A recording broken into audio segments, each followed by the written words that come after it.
المصطفیٰ welfare society سیلاب متاثرین کی مدد کے لیے سرگرم عمل۔ المصطفیٰ ویلفیئر سوسائٹی کے نائب صدر الیاس میمن، سیکرٹری اطلاعات معین خان، سندھ کے صدر عبدالغفار سعیدی اور شکیل سواتی پر مشتمل ٹیم سیلاب متاثرین کی مدد کے لیے سانگڑ پہنچی، جہاں انہوں نے سیلاب متاثرین میں راشن، ادویات اور دیگر ضروری سامان تقسیم کیا۔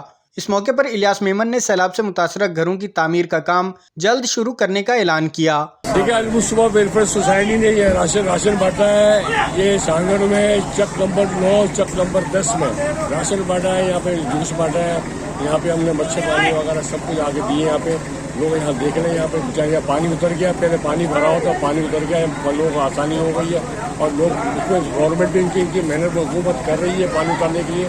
یہ پانی کے پمپ وغیرہ لگے ہوئے ہیں، یہ گورنمنٹ کا شکر، ہم بھی شکریہ ادا کرتے ہیں۔ غفار سعیدی ہے، شکیل سواتی ہے، سب یہاں موجود ہے۔ المصطفیٰ کے پورے ویلفیئر یہاں موجود ہے اور انشاءاللہ آئندہ بھی یہاں آتے رہے اور پکا ہوا کھانا بھی یہاں پہ دیا ہے۔ ان کا کہنا تھا کہ المصطفیٰ ویلفیئر سوسائٹی سندھ، بلوچستان، پنجاب، خیبر پختونخوا اور آزاد کشمیر میں کئی ماہ سے امدادی سرگرمیاں جاری رکھے ہوئے ہے۔ اب تک کروڑوں روپے کا سامان متاثرہ افراد میں تقسیم کیا جا چکا ہے۔ سیلاب سے متاثرہ علاقوں کے دورے کے دوران الیاس میمن سمیت المصطفیٰ ویلفیئر سوسائٹی کی ٹیم کو بتایا گیا کہ گندم، کپاس اور کیلے کی فصلیں مکمل طور پر تباہ ہو چکی ہیں اور پانی کی آئندہ 6 ماہ تک نکاسی کا کوئی امکان نہیں، جس پر الیاس میمن نے کہا کہ المصطفیٰ ویلفیئر سوسائٹی سیلاب متاثرین کے ساتھ ہے۔ مشکل کی اس گھڑی میں ہم انہیں تنہا نہیں چھوڑیں گے اور ان کی ہر ممکن مدد کریں گے۔ کیمرہ ٹیم کے ساتھ Aslam Khan, CNBC city news, Karachi.